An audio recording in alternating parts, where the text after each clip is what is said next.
পাবনার ঈশ্বরদীতে মায়ের অগোচরে ৮টি কুকুরছানাকে বস্তাবন্দি করে পুকুরে ডুবিয়ে মারার ঘটনায় দেশব্যাপী তোলপাড় হওয়া মৎস্য ও প্রাণী সম্পদ মন্ত্রণালয়ের উপদেষ্টার নির্দেশে মামলা হয়েছে সরকারি কর্মকর্তা স্ত্রী নিশি রহমানের বিরুদ্ধে। মঙ্গলবার দিবাগত মধ্যরাতে তাকে পুলিশ গ্রেপ্তার করেছে। উপজেলা প্রশাসন গেজেটেড কোয়ার্টার থেকে নিশির পরিবারকে নোটিশ দিয়ে মঙ্গলবার বের করে দিয়েছে। এদিকে সন্তান হারিয়ে অর্থপাগল কুকুরটি উপজেলা পরিষদের চত্বরে কেঁদে বেড়াচ্ছে। যে এভাবে অমানবিকভাবে এই নিরীহ বাচ্চাগুলোকে হত্যা করতে পারছে, কালকে দেশে মানুষ হত্যা করবে না এমন তো বলা যাচ্ছে। অমানবিক একটা কার্যকর একটা ঘটনা, এটা আমরা নিরীহ একটা বিচার চাই। এলাকাবাসী জানাচ্ছেন, সপ্তাহখানেক আগে উপজেলা ক্ষুদ্র কৃষক উন্নয়ন ফাউন্ডেশনের কর্মকর্তা হাসনুর রহমানের সরকারি বাসার আঙিনায় একটি মা কুকুর ৮টি ছানার জন্ম দেয়। হঠাৎ করে কুকুরের ছানাগুলো নিখোঁজ হয়। গেল সোমবার সকালে কুকুরটিকে পরিষদ চত্বরে ও পরিষদের পুকুর পাড়ে ছোটাছুটি করতে ও কাঁদতে দেখা যায়।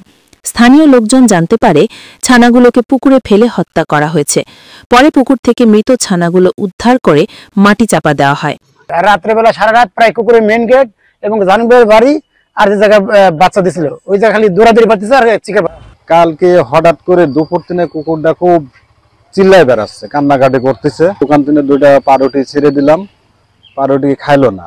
তারপরেও এরকম চিল্লাচিল্লি করছে। অফিসার ক্লাবের সামনে ওনার ছেলে বলল যে আমার আম্মু ময়লা ফেলানির ব্যাগের ভিতর করে বাইরে পুকুরে ফেলায়। অমানবিক এই ঘটনাটি বিভিন্ন গণমাধ্যম ও সামাজিক যোগাযোগ মাধ্যমে ঘটনাটি প্রকাশ পেলে ব্যাপকভাবে আলোচনা সমালোচনা শুরু হয়। মৎস্য ও প্রাণী সম্পদ মন্ত্রণালয়ের উপদেষ্টা ফারিদা আক্তার ফোন করে নির্দেশ দিলে মঙ্গলবার রাত 11:30টার দিকে ঈশ্বরদী উপজেলা প্রাণী সম্পদ কর্মকর্তা আকলিমা খাতুন বাদী হয়ে মামলাটি করেন।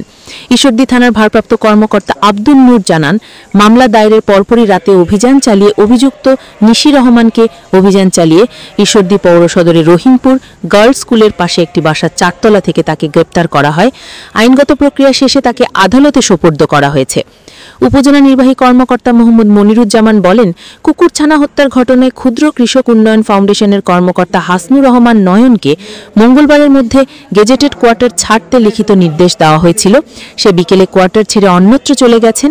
তদন্ত করে যে আসলে কাজটা করেছে, তো পরবর্তীতে আমরা জানতে পারি যে একজন অফিসারের স্ত্রী কাজটা করেছে এবং তাৎক্ষণিকভাবে আমরা যেটা প্রশাসনিক ব্যবস্থা নেওয়ার সেটা হচ্ছে আমাদের ক্যাম্পাসে যেন সে না থাকতে পারে বা কোয়ার্টারে যে আছে কোয়ার্টার থেকে তাকে অপসারণ করার জন্য তাকে চিঠি দেওয়া। কুকুরছানা হত্যার ঘটনায় গ্রেপ্তার হওয়া গৃহবধূর স্বামী হাসানুর রহমান বলেন, সন্তানের নিরাপত্তার কথা ভেবে আমার স্ত্রী ছানাগুলোকে সরিয়ে দিতে বলেছিল, কিন্তু এগুলো যে মারা যাবে তা ভাবিনি।